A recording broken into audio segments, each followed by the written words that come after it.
আচ্ছা, তোমাদের মধ্যে অনেকে আছো তোমরা ডাউট সলভের মধ্যে বাইরের বিভিন্ন বই থেকে প্রশ্ন দাও। ওইটা খুব একটা গুরুত্বপূর্ণ টপিক, আমি বলতে ভুলে যাই প্রত্যেকদিন।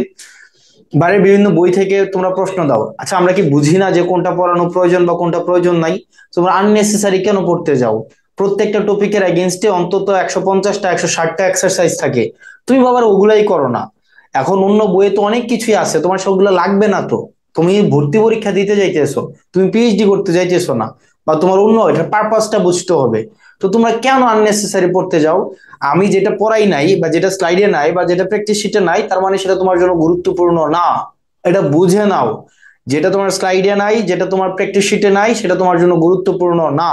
তোমার কোনো প্রয়োজন নাই অ্যাডজেক্টিভস এর ক্লাসিফিকেশন শেখা। কোনো প্রয়োজন নাই তোমার একদম যে কোনটা মানে adjective of nationality, adjective of quantity, adjective of হচ্ছে কি ইন্টেন্সিফিকেশন, এগুলো শেখার কোনো প্রয়োজন নাই তোমার। জাস্ট বিকজ বই আছে বলে শেখার কোনো প্রয়োজন নাই। আমি আবারও বলছি, তোমার যতটুকু প্রয়োজন ততটুকু প্রয়োজন ক্লাসের স্লাইড এবং প্র্যাকটিস শিট এবং আমরা যে কথাবার্তাগুলো বলি তার মধ্যেই হয়ে যাবে। এর বেশি পড়তে যেও না।